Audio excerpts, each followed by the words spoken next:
Got Team moves over to the National League East. We're going to focus on the Phillies and the Marlins. First of three questions, Carlos. Who is the Philly veteran not named Bryce Harper that's most important to their success in 2020?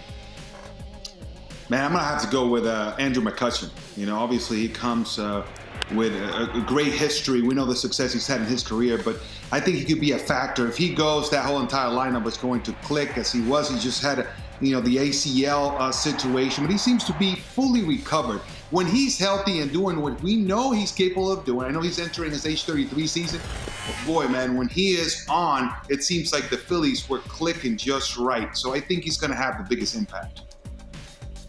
Yeah, they were a different team when he was in the lineup before he blew out his ACL a year ago. For me, I'm going to the back end of the bullpen. Hector Neris, he has reported to Phillies camp, so that is good news for Philly fans out there. Last year, 28 for 34 in save opportunities, about 12 Ks per nine. It's a little rickety out there in the bullpen. They're going to be relying on some veteran arms, and Neris has got to stay healthy, and he's got to be good because he's been really good at times over the last 3 years, and then there's been times where it looked like he never threw a baseball before. So you need to have the good Hector Neris in order to slam things shut at the back end of that pen. Question number 2, will the Marlins be a surprise or just a spoiler come late September? Chris, they're going to be playing spoilers. I mean, they most definitely have very nice pieces, great additions. But just let me tell you that they're going to be playing, 52 out of their 60 games they're going to be playing. It's going to be against teams that were 500 or better the year before. It's going to be a tough one for them. They added Jonathan Villar, Corey Dickerson, Jesus Aguilar, Matt Joyce. So they're better. They're notably better. Of course, you have Alcantara that's really good on the mound. So they're very exciting. I just think they are ways away. Maybe a couple years away from actually being a contender. But, they're not going to be, this year. They're going to be playing spoilers for sure. You know what? I agree with you. Derek Jeter and that crew have done a really nice job of revamping the farm system. So the kids are coming. They're just not here yet. But I'll give you 4 reasons why they won't be a contender this year. They'll have to settle for spoiler. Nats, Braves, Mets, Phillies. Those are all really good teams. Unfortunately, the Marlins aren't on that level just yet. And I got a check mark, too, from the teacher. Thank you very much. Nice. All right, last one. Each of these teams, Don Mattingly down in Miami, Joe Girardi up in Philadelphia, are managed by former New York Yankee ball players.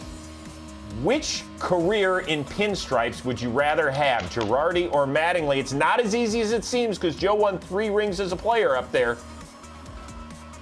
Yes. But the question you're asking me is like, what career would I rather have? So I'm thinking individual stats. So I have to go with Mattingly. All right. I mean, if you look at those numbers, this guy is an absolute legend. 8 consecutive games hitting home runs. There was a stretch there where he was average close to 30 home runs, 330 batting average. Loved the way he went about his business. Yes, the World Series rings weighed a lot, but the way I took that question, Chris, was which, numbers you'd rather have. And he played the same position as I did, first baseman, very swift at first base with the glove. I have to go with Mattingly. Yeah, I'm not going to yell at you for just being all about the stats and individual because I'm going to answer the same exact way as Donnie Baseball. Okay, Let's keep this in perspective. In 1985, when he won the MVP, he hit 35 homers. Joe Girardi, in his entire career, hit 36. So, and on top of that, maybe Derek Jeter over the last 4 decades is the only more revered Yankee. I'm talking about all-around baseball, not just Yankee fans, but really all-around baseball. And you're that good and you didn't even win a ring as a player, something special. So Donnie Baseball, he was on everybody's wall and poster. Great nickname too, awesome. Man. Legend.